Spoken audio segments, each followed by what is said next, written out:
What's up guys, Sanitary 103, thanks for watching yet another video. So in today's installment, I wanted to talk about lactose intolerance.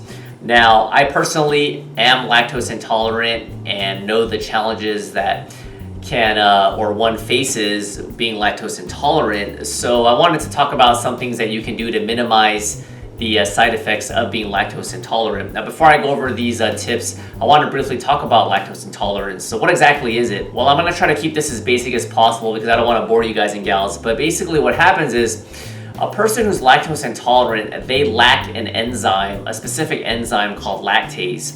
And the role of lactase, this enzyme, is to break down lactose. However, for people that are lactose intolerant, this enzyme is lacking and or not producing enough in your body. And when that happens, the lactose in your system is essentially not getting broken down properly in the large intestine.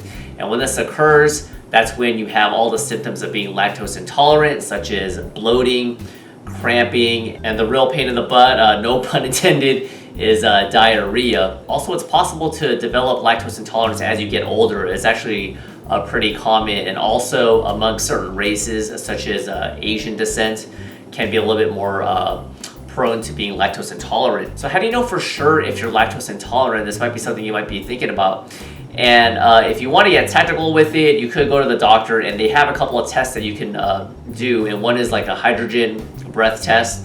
Another one is a blood test, but I don't think that it's essential to do that. If you really want to, that's fine. But what you can do is if you start to feel a lot of discomfort, especially when you eat a lot of dairy products, such as milk or cheese or yogurt, if you notice some discomfort when you're eating these types of foods, these dairy products, then it's definitely possible you might be lactose intolerant. So what you can do is, what I recommend is, at least for the first couple of days, you eliminate all that dairy products and then see how your body responds. And if your body starts to feel better and the bloating, the gas, the cramping, the diarrhea, if that starts to go away completely after a few days, then it's definitely possible you might be lactose intolerant. So some of you guys and gals out there might be saying, well, what about like ice cream, or I love milk? What exactly can I do? Does this mean that I can't have any of that? Well, no, that's not the case. There are alternatives, and one thing you can do is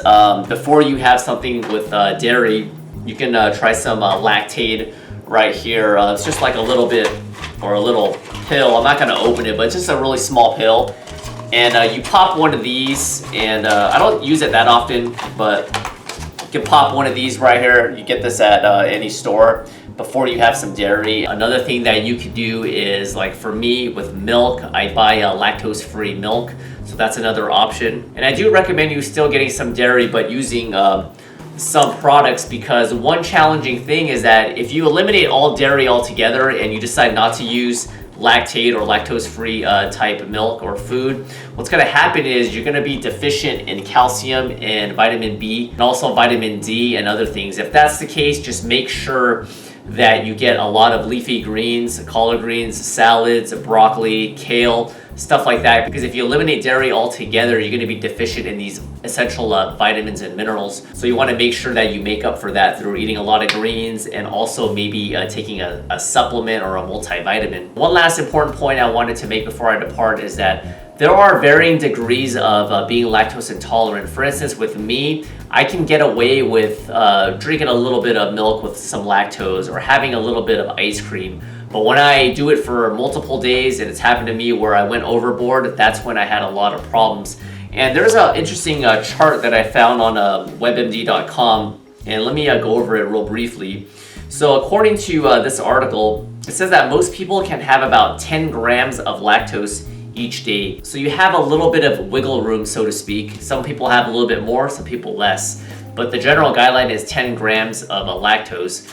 So what does this mean in terms of food? Well, for 8 fluid ounces of milk, that has about 12.5 grams of lactose. So 1 glass of milk with full lactose, for someone who's lactose intolerant, you're kind of treading that thin water, because the 10 gram maximum, you're at 12.5, and that's what happened to me. I drank like milk for 5 days straight with lactose, and it just effed me up big time. So just to put this into perspective, and then cheese, for cheddar cheese, 1 ounce it only has 0.15 grams of lactose. So this definitely explains some reasons why, for instance, you may be lactose intolerant when you drink milk, but if you eat a couple slices of pizza, which has a little bit of cheese in there, you don't really have any side effects. It has some other food items here. I don't want to bore you to death too much. Cottage cheese, for instance, 4 ounces has 4.15 grams of lactose, so it's definitely under that 10 gram threshold. So this is just some things that you may want to consider. So in quick conclusion, if you think you are lactose intolerant, for a couple of days I would eliminate all the dairy, because you want to find out if you are lactose intolerant. And then after that occurs, if you feel better, slowly incorporate those foods a little bit at a time and see how your body reacts. And or you could switch to some Lactaid or lactose-free type milk, and you should be okay. If you do decide to eliminate dairy altogether, just make sure you get a lot of leafy greens, because you want to be able to make up those deficiencies without the calcium and the vitamin D. You want to get it from those leafy greens. By doing this, you'll have the best of both worlds. Thanks once again for watching this video. Comments or questions are always welcome. Hit that subscribe button at the conclusion of this video if you'd like, if not already, and I'll see you guys in a couple days. Bye. There are studies that indicate if you drastically reduce your calories, it can actually inhibit your testosterone levels. And when you're overweight, your testosterone levels